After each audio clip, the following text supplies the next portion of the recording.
తెరచి గ్రకున నిన్ను చూడనిమ్ము. చక్కా చేసి నా నేత్రాలు తెరచి గ్రకున నిన్ను చూడనిమ్ము. ప్రభు యేసు నా రక్షక నొసగు కన్నులున్నకు నిరతంబునే నిన్ను చూడ. ప్రభు యేసు నా రక్షక నొసగు కన్నులు నాకు నిరతంబునే నిన్ను చూడ. ఎందారేసుని వైపు చూచెదరు పొందేదరు వెల్గు ముఖమును. ఎందారేసుని వైపు చూచెదరు పొందేదరు వెల్గు ముఖమున. సంధియంబు లేక సంతోషించుచు ముందుకు పరుగెత్తెదరు. సంధియంబు లేక సంతోషించుచు ముందుకు పరుగెత్తెదరు. ప్రభు యేసు నా రక్షక నొసగు కన్నులు నాకు నిరతంబునే నిన్ను చూడ. ప్రభు యేసు నా రక్షక నొసగు కన్నులు నాకు నిరతంబునే నిన్ను చూడ. లోకభోగాలపై నా నేత్రాలు సోకకుండునట్లు కృప చూపుము. లోకభోగాలపై నా నేత్రాలు సోకకుండునట్లు కృప చూపుము. నీ మహిమా దివ్య స్వరూపమును నిండార నన్ను చూడనిమ్ము. నీ మహిమా దివ్య స్వరూపమును నిండార నన్ను చూడనిమ్ము. ప్రభు యేసు నా రక్షక నొసగు కన్నులు నాకు నిరతంబు నే నిన్ను చూడ.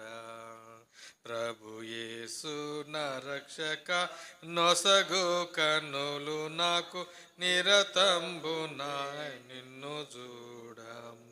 అల్ఫయు నీవే ఒమేగయు నీవే. అల్ఫయు నీవే ఒమేగయు నీవే. ప్రభు యేసు నా రక్షక నొసగు కన్నులు నాకు నిరతంబునే నిన్ను చూడ. ప్రియులారా, ఈ సమయంలో ప్రార్థన వర్తమానాన్ని మన మధ్యలో దేవుని బిడ్డలు దైవజనులు వాక్యాన్ని అందిస్తారు. నిద్రమత్తులు కాకుండా వాక్యం విని మళ్ళా ప్రభు సన్నిధిలో మనము రాత్రికాల ప్రభు సహాయాన్ని కోరుదాం. అడిగే వాటిని ఊహించే వాటిని అత్యధిక మేలుతో నింపే దేవుడు. మన ప్రార్థన ఆలకించి సహాయం ఇచ్చేవాడు ఆయనే. కాబట్టి వేచి ఉందాం, ప్రార్థన చేద్దాం. అదొకటి ముందు వాక్యం విందాం.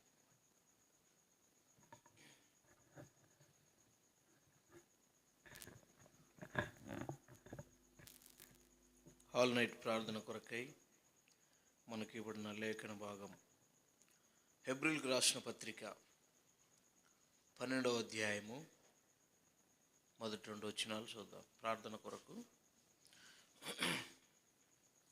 అపోస్తుడైన పౌలు హెబ్రీయులకు రాసిన పత్రిక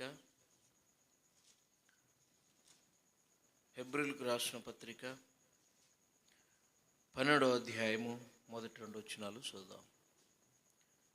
ఇంత గొప్ప సాక్షి సమూహం మేఘం వలె మనల్ని ఆవరించినందున మనము కూడా ప్రతి భారమును సులువుగా చిక్కులు పెట్టు పాపమును విడిచిపెట్టి విశ్వాసమునకు కర్తయు దాన్ని కొనసాగించువాడునైన యేసు వైపు చూచుచు మన ఎదుట ఉంచబడిన పందెములు ఓపికతో పరిగెత్తుదాం. ఆయన తన ఎదుట ఉంచబడిన ఆనందం కొరకై అవమానమును నిర్లక్ష్యపెట్టి సిలువను సహించి దేవుని సింహాసనం యొక్క కుడి పార్శ్వమున ఆసీనుడై ఉన్నాడు. ప్రార్థన చేసుకుందాం. మా తండ్రి, ఘనమైన మీ నామమును బట్టి ప్రార్థన కొరకై మీ సన్నిధికి వస్తుంటున్నాం.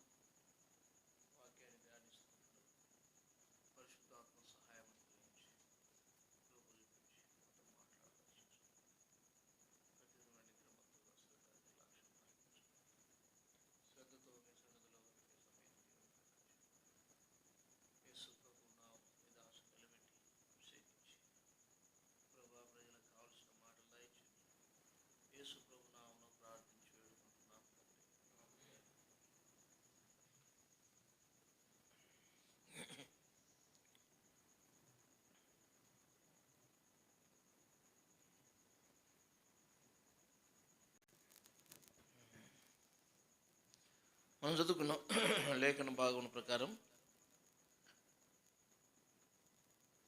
యేసు వైపు చూచుచు, యేసు వైపు చూచుచు అనే అంశాన్ని మనం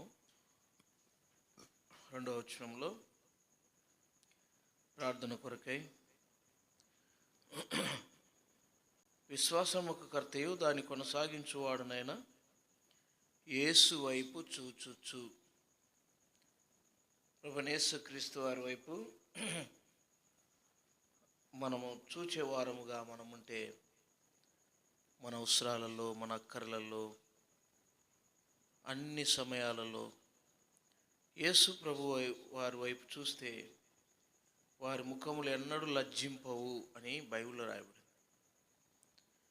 వారు ఆయన తట్టు చూడగా వారికి వెలుగు కలిగెను అని ఉంది. వారి ముఖములు ఎన్నడూ లజ్జింపక ఉండను.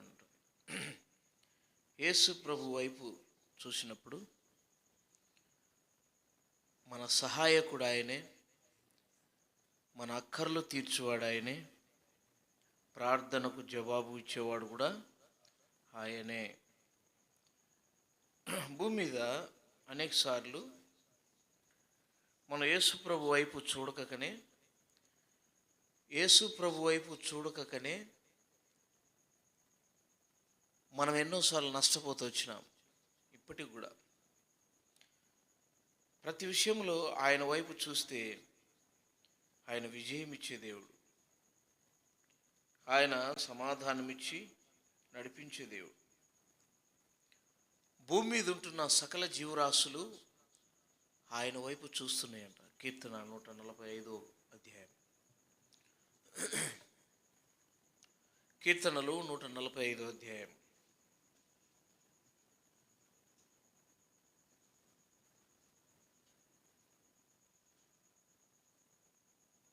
15 వచనం చూద్దాం. 145 కీర్తన 15 వచనం. సర్వజీవుల కన్నులు నీ వైపు చూచుచున్నవి, తగిన కాలమందు నీవు వారికి ఆహారం ఇచ్చుదువు. నీవు గుప్పిలు ఇప్పి ప్రతి జీవి కోరికను తృప్తిపరచుచున్నావు. తృప్తిపరచుచున్నావు అంటే ఇంకా చేస్తూనే ఉన్నాడు, ఇంకా కొనసాగుతుంది. ఎవరు తీసుకోడంటేనా? సర్వజీవుల కన్నులు నీ వైపు చూస్తున్నవి అంటే యేసు ప్రభు వైపు సకల జీవుల కన్నులు ఏం చేస్తున్నాయంట? దేనికోసం? సహాయం కొరకు చూస్తూ ఉన్నాయి. మన కన్నులు ఎక్కడున్నాయి? ఆయన వైపు మన కన్నులు ఉంటే మన అవసరాలు ఎందుకు తీర్చబడవు? వింటున్నారా? మన కన్నులు ఎక్కడున్నాయి? భూ సంచారం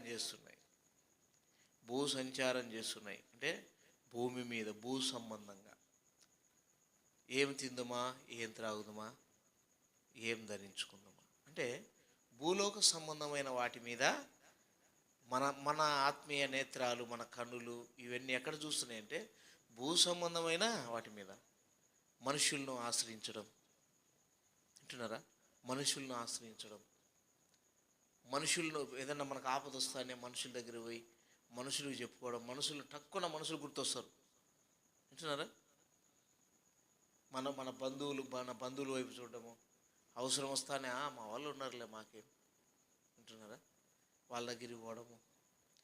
ఎందుకంటే సకల జీవరాశులు ఆయన వైపు చూస్తున్నాయి అంటే అందుకే దేవుడు ఏమన్నాడంటే సకల జీవరాశుల దగ్గరికి పోయి మనల్ని పాఠం నేర్చుకోమని చెప్పిండు. అంటున్నారు. ప్రతి జీవరాశి దగ్గరికి పోయి ఏం నేర్చుకోవాలా? పాఠం నేర్చుకోవాలట. యోబు గ్రంథంలో 12వ అధ్యాయం చూడండి. వాటి దగ్గర పోయి మనం పాఠాలు నేర్పించుకోవాలంట. అవి మనకి ఇప్పుడు టీచర్. 7వ వచనం, 12వ అధ్యాయం 7వ వచనం. అయినను మృగములను విచారించు అవి బోధిస్తాయంట. ఏమని బోధిస్తాయి? ఆకాశ పక్షులను విచారించుము, అవి నీకు తెలియజేస్తాయి. యేసుప్రభు ఏమంటాడు ఆకాశ పక్షుల విషయాల్లో? ఆకాశ పక్షులు గమనించండి అంటాడు యేసుప్రభు. అవి విత్తవు, కోయవు, పంటను కూర్చుకొనవు, వాటికి పొలాలు ఉండవు. వింటున్నారా? ప్రతి దినము, ప్రతి సమయము, ప్రతి నిమిషము అవి ఎలా పోషించబడుతున్నాయో, ఎలా బ్రతుకుతున్నాయో. వాటికి పంటలు లేవు, కూర్చోవడానికి కొట్లు లేవు. కొట్లు అంటే గోడన్స్. మనకన్నా పెద్ద పెద్ద గోడన్స్ ఉన్నాయి. మిగిలిన ధాన్యం అంతా ఏం చేస్తున్నాం? స్టోరేజ్ చేసి పెట్టుకుంటాం.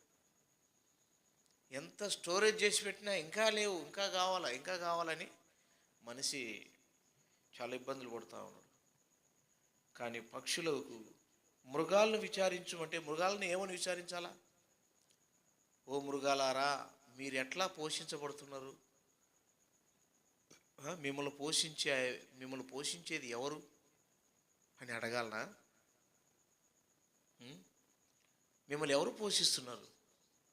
మీకు పొలాలు లేవు, పంటలు లేవు, మీకు కొట్లు లేవు, మీకు ఇండ్లు లేవు దాచిపెట్టుకోవడానికి. మీరు ఎలా పోషించబడుతున్నారు అని విచారించాలనా? చూడండి, మృగాలను విచారించుడి, ఇంకా ఆకాశ పక్షులను విచారించుడి, అవి మీకు తెలియజేయను. భూమిని గురించి ధ్యానించినడల అది నీకు బోధించును. సముద్రంలోని చేపలను నీకు అవి వివరించును. వీటన్నిటిని బట్టి యోచించుకుని ఎడల యెహోవా హస్తం వీటిని కలగజేసినని తెలుసుకుని లేనివాడెవడు? తర్వాత జీవరాశుల ప్రాణమును, మనుషులందరి ఆత్మలను ఆయన వశంలో ఉన్నాయి కదా. అంగిలి ఆహారమును రుచి చూచినట్లు చెవి మాటలను పరీక్షింపదా. తర్వాత 12, వృద్ధుల యొద్ద జ్ఞానమున్నది, దీర్ఘాయువుల వలన వివేచం కలుగుచున్నది అని మీరు చెప్పుదురు. పెద్దల మాట సద్దిమూట, అదే కదా. వృద్ధుల దగ్గర ఏముంటుందంట? జ్ఞానం ఉంది. సామెతలు ఏముంది? జ్ఞానము లేని ముసిలిరాజు కంటేను జ్ఞానం గల చిన్నవాడే శ్రేష్ఠుడు.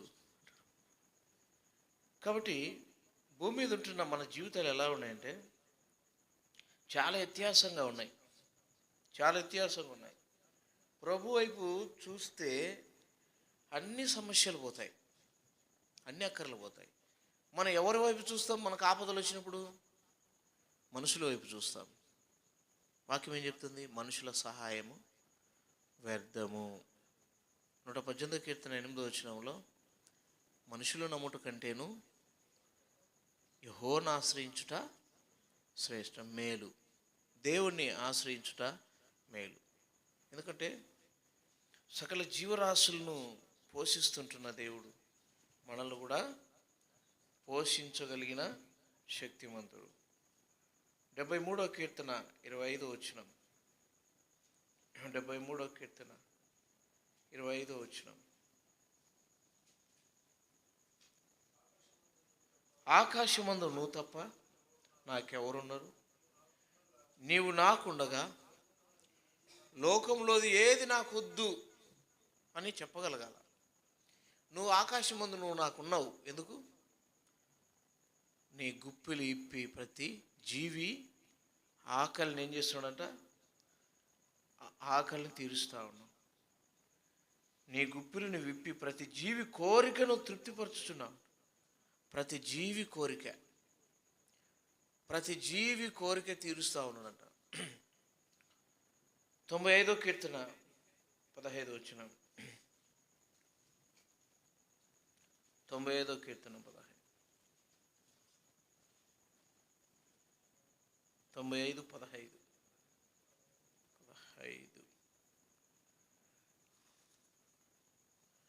90.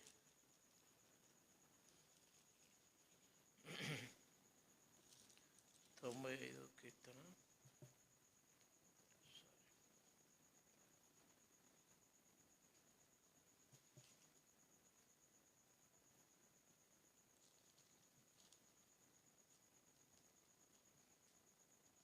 నూట 104వ కీర్తన 27వ వచనం.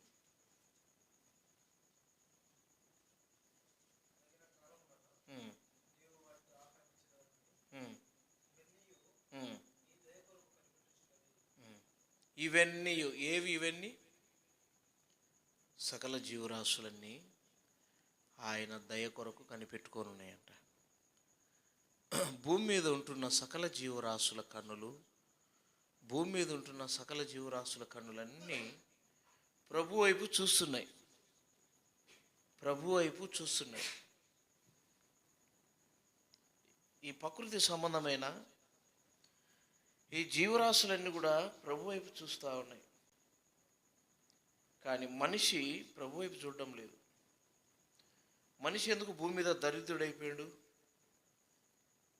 వింటున్నారా? ఎప్పుడు ప్రభు దగ్గర మనిషి భిక్షగాని లెక్క కనపడతా ఉంటాడు. దేవుని దగ్గర ఎప్పుడు మనిషి ఎలా కనపడతా ఉండు? భిక్షగాని లెక్క కనపడతా ఉండు. వింటున్నారా?